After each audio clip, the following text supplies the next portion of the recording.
AITA for refusing to give my brother a character letter to help his court trail after what he did to a friend's daughter. To start, my name's Lily, and I'm 28 years old, 6 months pregnant, and feeling like my entire world has been turned upside down by my family. I have an older brother, Tom, 31, who's always been my closest family member. Growing up, he was my rock. We were a tight-knit family, and Tom, though he has autism, was this sweet and protective older brother who always had my back. Until now, that is, what I'm about to say makes my skin crawl, and I can hardly believe I'm talking about the same person. About a month ago, I found out that my brother had been having an inappropriate relationship with a 14-year-old girl named Sophia. She's the daughter of a close friend of mine, Rachel. This wasn't a one-time thing either. Evidence shows this had been going on for months. The text messages Rachel showed me were explicit and left no room for doubt. They even proved that he knew what he was doing was wrong. He said as much in the text, acknowledging he could end up in prison for it. When Rachel broke the news to me, I felt my whole world shatter. I could see the heartbreak in her eyes, and I knew that I would never be able to apologize enough for what my brother had done to her family. I stammered out an apology, feeling this unbearable shame, and we hugged, but it felt hollow. Afterward, Rachel told me she needed space, and I completely understood. I could hardly blame her for wanting to cut off contact. Then, I had to face Tom.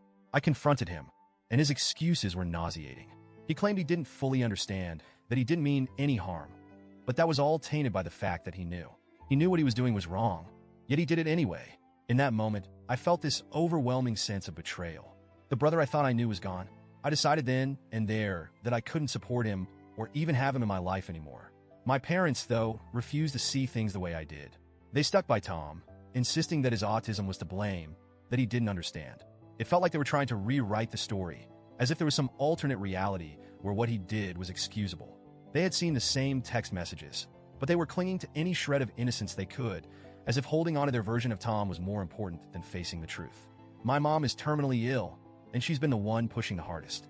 She keeps saying that she doesn't want to die with her son in prison. She even called me, crying, saying it wasn't that bad, begging me to reconsider. That sentence, that what he did wasn't that bad, echoed in my head for days. I couldn't comprehend how she could say that, knowing he preyed on a child who's practically family to us. To make matters worse, Tom's lawyer approached us and suggested we each write character letters to the judge, a way to paint a full picture of who Tom is. My parents latched onto the idea, insisting it was the least we could do to help him.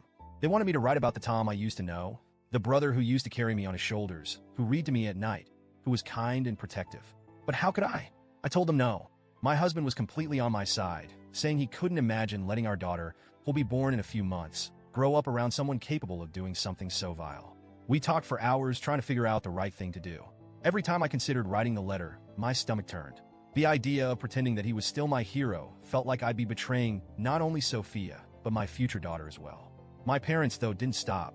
They begged, they pleaded, and they reminded me of my mom's illness, saying that I'd regret this decision one day. But how could I prioritize my brother's future over the safety and well-being of others? How could I help him avoid accountability? After a few weeks of their relentless pressure, I finally made the call. I told my parents I wouldn't be a part of this. I wouldn't write a letter, I wouldn't visit Tom, and I wouldn't let him be a part of my life or my child's life. My parents were devastated, especially my mom. She accused me of abandoning the family, and in a way, I guess I am. But here's the thing. I refuse to enable my brother. I refuse to pretend he's some innocent, misunderstood person when he's hurt a child, especially a child I know and love. And I refuse to stand by while my parents try to brush this under the rug. I've since cut off my parents entirely.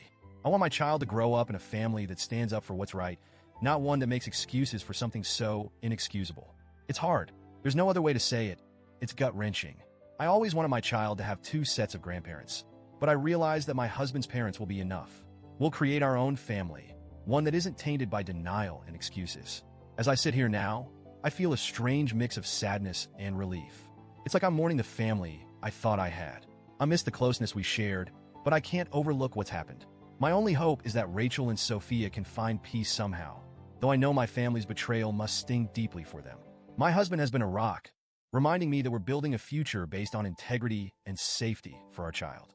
I know deep down I did the right thing, even if it feels lonely right now. It hurts, but I refuse to let my child be exposed to people who would justify or excuse such behavior. I'm not sure where I'll go from here, or if my family will ever forgive me. But for the first time, I feel like I'm truly standing up for what I believe in. So, Reddit, AITA for refusing to give my brother a character letter?